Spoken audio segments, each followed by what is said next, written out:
Es una fría y lluviosa noche de Nueva York en 1964. De fondo escuchamos pasos pesados que chocan sobre el pavimento. De repente un grito ahogado hiela la sangre. En Nueva York, el 13 de marzo de 1964, las 3 de la madrugada, una joven llamada Kitty Genovese camina de regreso a su hogar tras una larga jornada laboral. No sabe que es observada, no sabe que la acecha desde las sombras.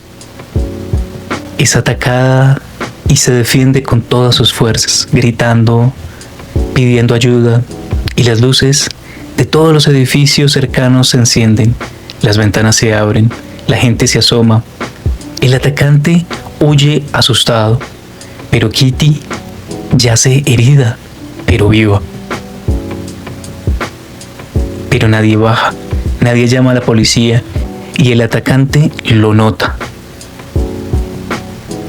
Minutos después, el atacante regresa para terminar su trabajo ante los ojos indolentes de un vecindario entero.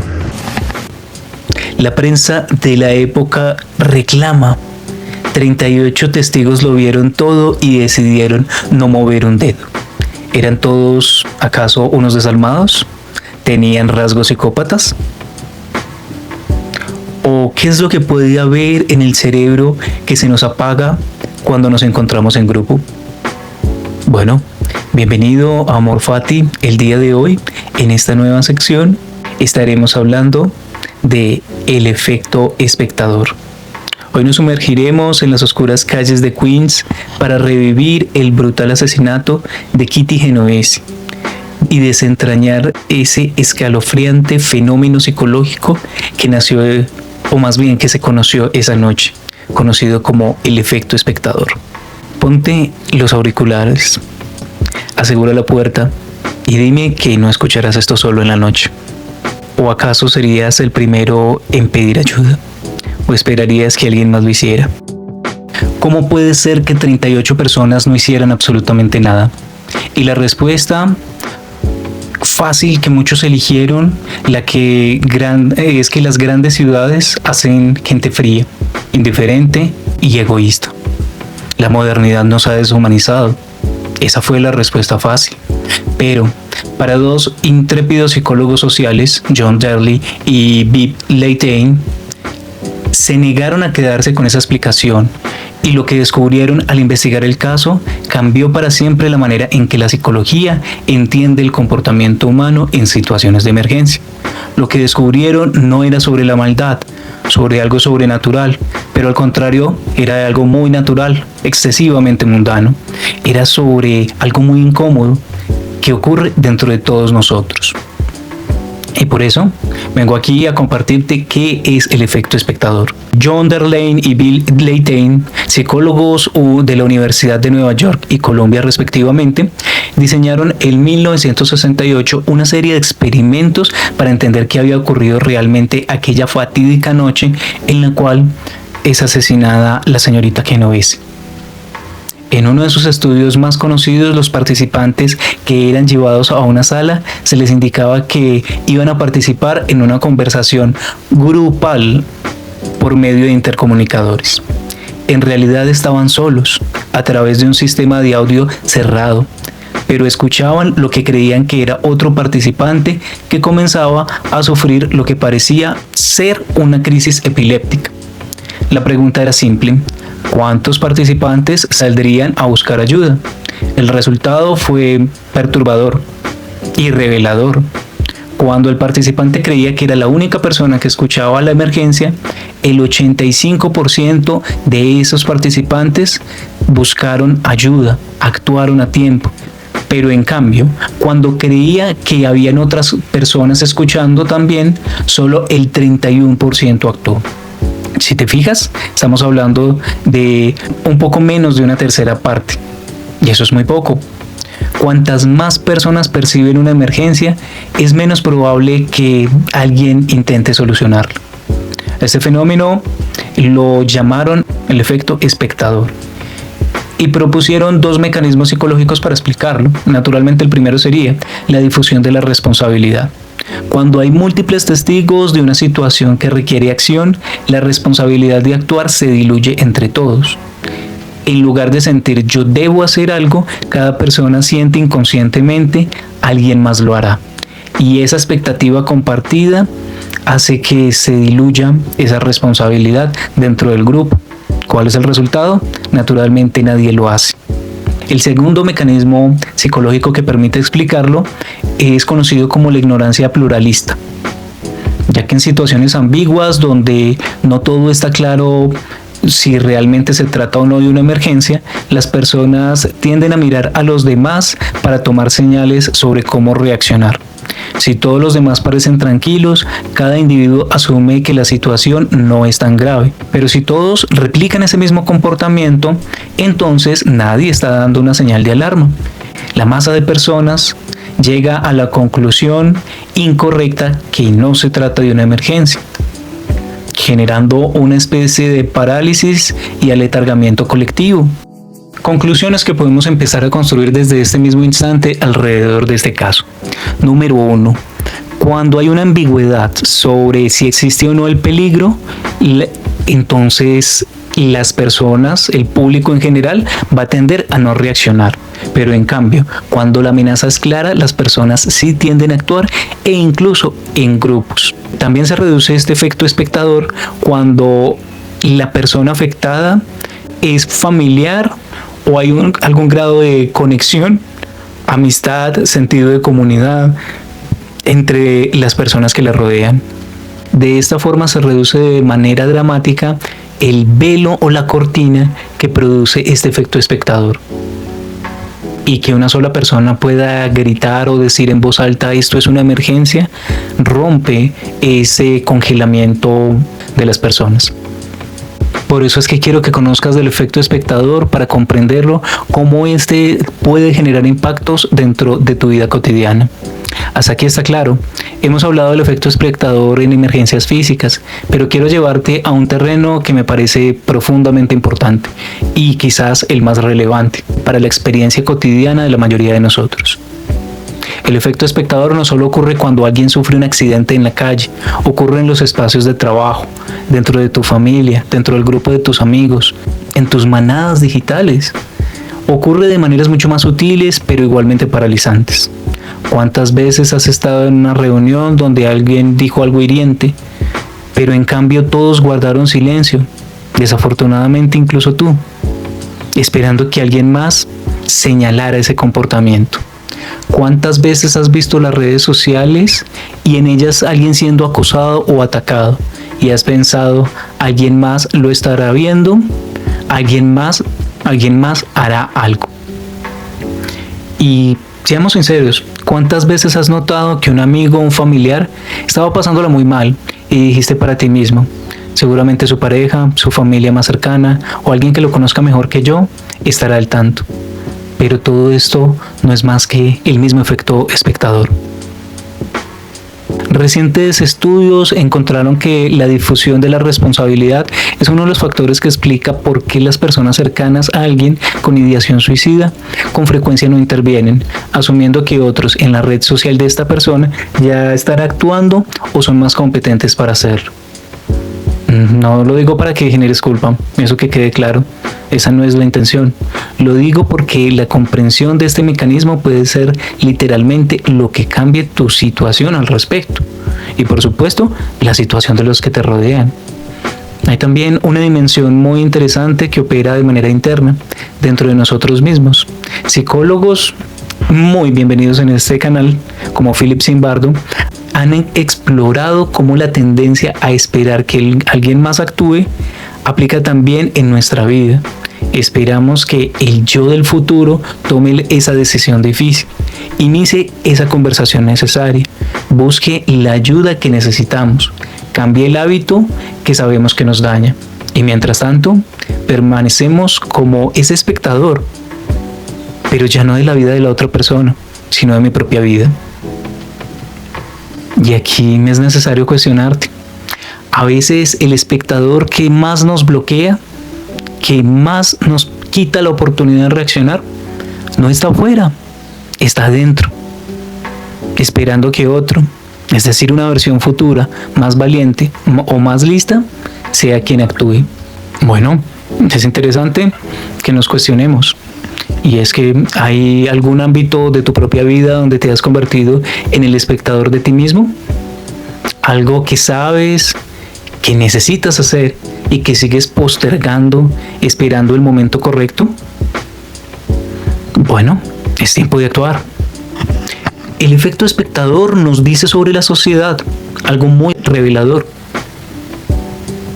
Y es que este no es un fenómeno psicológico únicamente individual, es también uno social con altas implicaciones en cómo construimos nuestras comunidades. Vivimos en una época de visibilidad sin precedentes. Las redes sociales nos permiten ser testigos de las situaciones que en ningún otro momento de la historia humana podrían ser espectadas al tiempo que ocurren.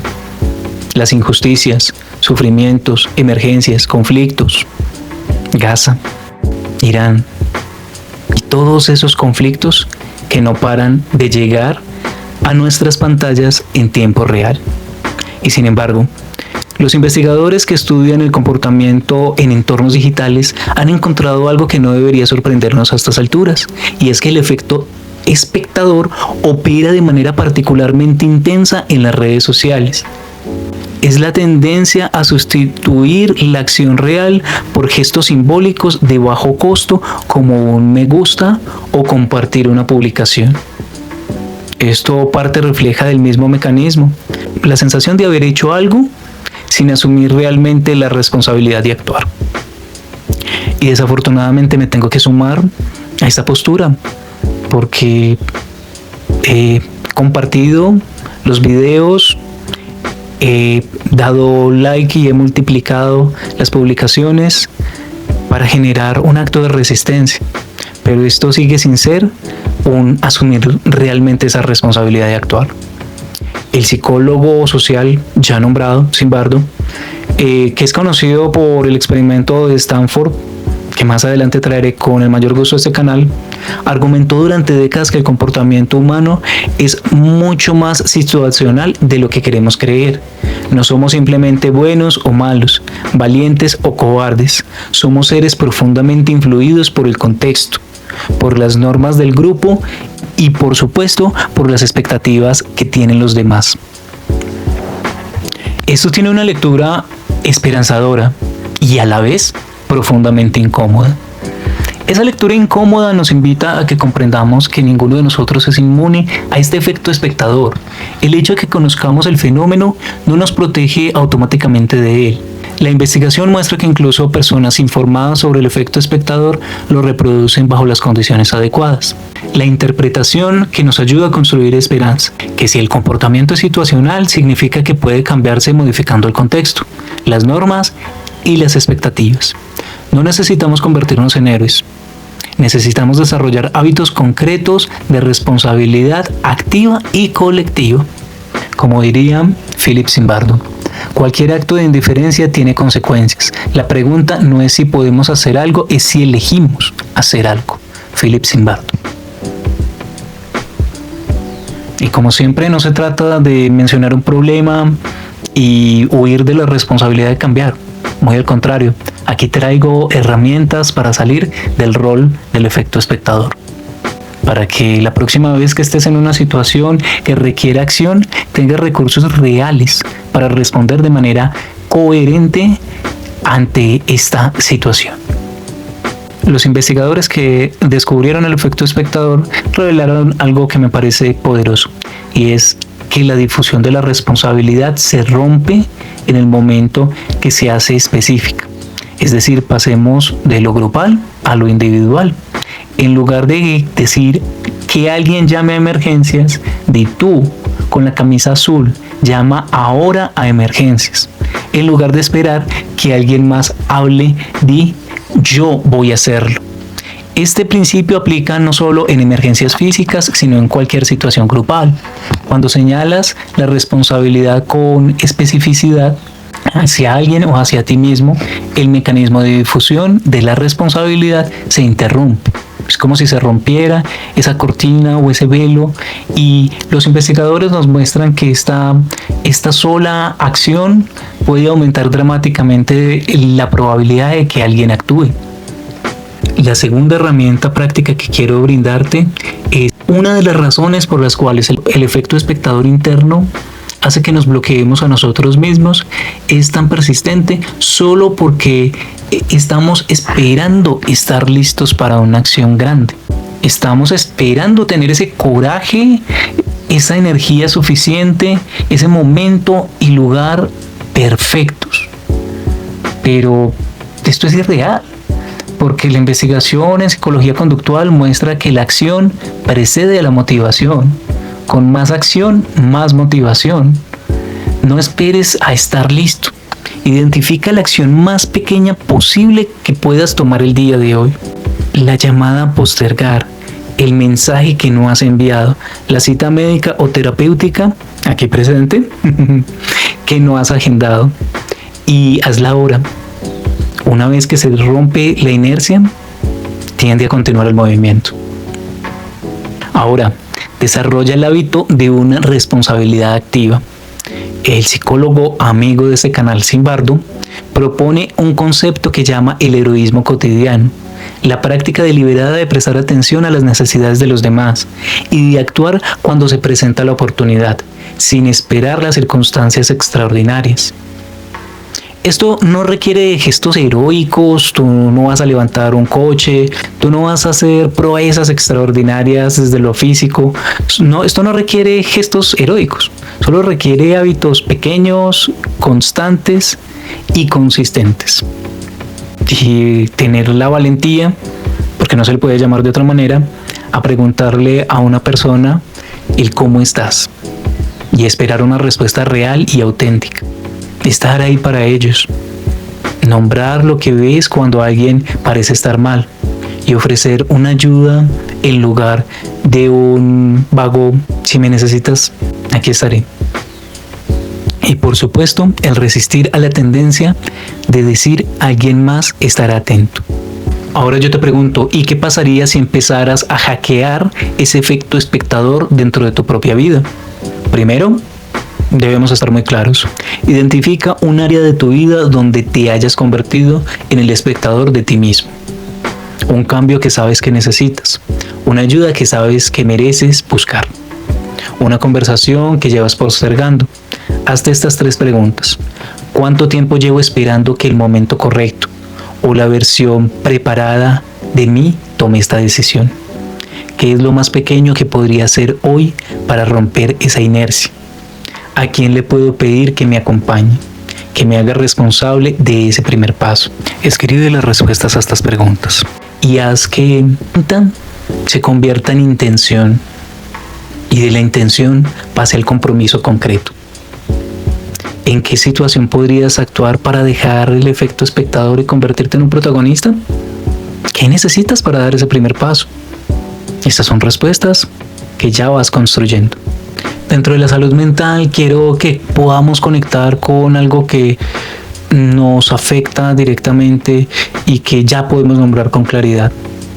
Porque si tú estás pasando por un momento difícil, si estás luchando con la ansiedad, la depresión, con algo que se siente demasiado grande para cargarlo solo, es posible que hayas experimentado un efecto espectador desde adentro, que hayas esperado que alguien notara, que alguien estuviera al tanto, o querías simplemente no ser una carga porque seguramente las otras personas ya tenían problemas y hasta posiblemente más graves.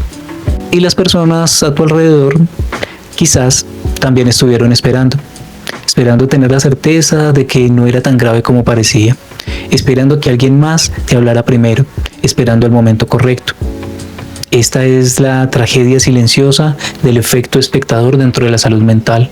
2 o más personas que se necesitan y que se esperan mutuamente en una cadena de silencio construido por los mismos mecanismos psicológicos que Derley y Leitainen identificaron hace más de 50 años. Pedir ayuda definitivamente no se trata de esperar a que alguien más actúe, es romper el silencio y tú primero. Tú debes romper ese silencio. porque esto puede abrir las puertas para empezar a cambiarlo todo. Si hay algo que este episodio pueda dejarte, espero que sea esto. No esperes que alguien note que estás mal. No esperes que la situación sea lo suficientemente grave. No esperes que otro rompa el silencio primero. Habla con alguien de confianza, con un profesional de salud mental, con quien sea que esté disponible para escucharte. El primer paso no tiene que ser perfecto, solo tiene que ocurrir. Volvamos a esa fría noche de 1964 en Nueva York. Hay mucho que la historia de Kitty Genovese y la investigación que generó nos enseñaron sobre la psicología humana, sobre todo cómo el contexto moldea la conducta, sobre cómo la presencia de otros puede paradójicamente hacernos menos responsables, sobre cómo el silencio colectivo puede construirse sin que nadie haya decidido conscientemente guardar silencio. Pero hay algo más que esa historia nos dejó y que con frecuencia no se menciona tanto. Nos dejó la pregunta, una pregunta que los investigadores de este caso se hicieron con un rigor científico, que generaciones de psicólogos han explorado desde entonces y que todavía hoy tiene la capacidad de incomodarnos, pero esto claro está en el mejor de los sentidos. Y la pregunta es, ¿qué clase de persona quieres ser cuando los demás necesitan ayuda? No te pregunto si eres valiente, tenlo presente. No te pregunto si quieres ser un héroe, te pregunto por algo más sensible, algo más sencillo, algo más alcanzable. ¿Quieres desarrollar el hábito de notar, de nombrar, de actuar, aunque sea pequeño? Por eso, solo por eso, eso es lo que hace la diferencia. No es un coraje extraordinario en esos momentos extraordinarios, sino la práctica ordinaria de prestar atención y responder. El nombre de este podcast es Amor Fati, amor al destino. Pero amor al destino no significa pasividad, no significa esperar que las cosas ocurran. Amar lo que es, incluyendo las dificultades, incluyendo los momentos oscuros, incómodos, dolorosos, incluyendo las situaciones que nos piden que seamos más de lo que éramos el día anterior. Y desde ese amor, elegir tu actuar. En la vida, en tu comunidad, en tu historia propia. Bueno, el efecto espectador nos recuerda que la inacción rara vez es una decisión consciente. Es el resultado de esperar que otro actúe primero. Romper ese ciclo, romper ese patrón, aunque sea en lo pequeño, es uno de los actos más amorosos y humanos que podemos conseguir. Espero que hayas disfrutado mucho de este episodio que se sigue haciendo con nervios y que espero que haya sido de utilidad. Desde aquí, un fuerte abrazo y nos escuchamos en el próximo episodio. Cuídate mucho.